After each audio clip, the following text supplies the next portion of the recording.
What is the protocol that is being considered at the United Methodist General Conference in 2020? Great question. In this video, I'll explain the origins of the Protocol of Reconciliation and Grace through Separation and its proposed pathways for conferences and local churches in the denomination. I'll cover additional areas of the protocol legislation in my next video.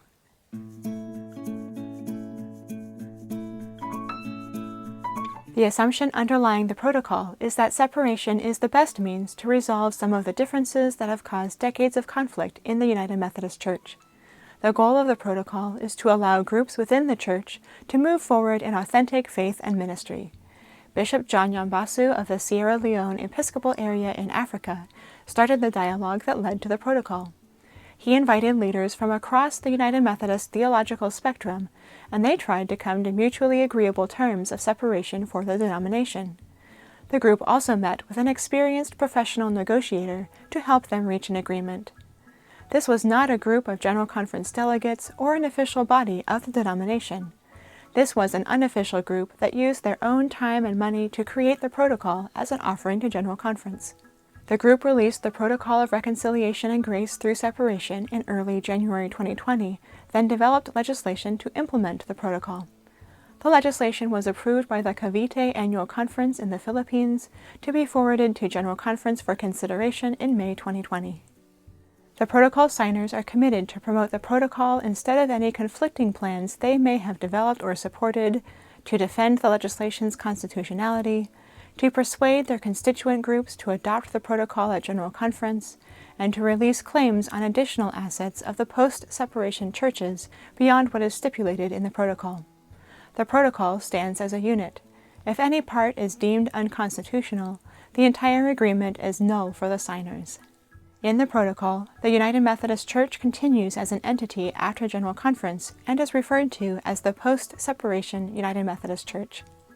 New churches that are formed under the protocol's provisions are called New Methodist Denominations, or NMDs. Let's look at the process the protocol outlines for conferences and churches to choose which denomination to be in. The United Methodist Church is divided into large geographic regions called jurisdictions in the United States and central conferences in other parts of the world, and within each of those are smaller regions called annual conferences. Deadlines for decisions in the United States come earlier than the deadlines in central conferences, so we'll start in the U.S.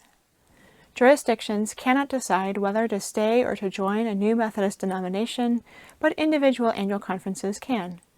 U.S. annual conferences can decide to join or form a new Methodist denomination by a vote of 57% or greater in favor of the chosen NMD. They must decide before July 1, 2021. Annual conferences that do not take a vote will automatically stay in the post-separation United Methodist Church. Annual conferences that move to a new Methodist denomination take their properties, assets, liabilities, pensions, and affiliated institutions with them into the chosen denomination. Central conferences may decide to join or form a new Methodist denomination by a 2/3 vote of the Central Conference's delegates. The deadline for Central Conferences to vote is December 31, 2021, and if no vote is taken, the Central Conference will stay in the post-separation United Methodist Church. Annual conferences within the Central Conferences will automatically follow the choice of their Central Conference, unless an annual conference takes a vote by July 1, 2022.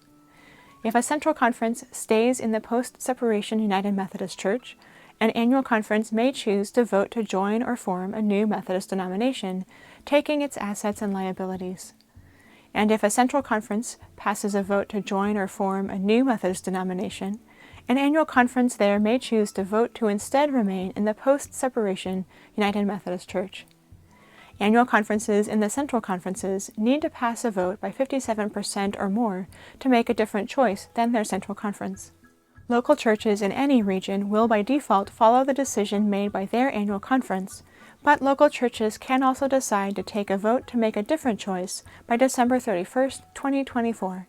If an annual conference stays in the post-separation United Methodist Church, whether by default or by vote, local churches in that conference may decide to choose a new Methodist denomination to join, bringing the property, assets, and liabilities entrusted to them into the chosen denomination.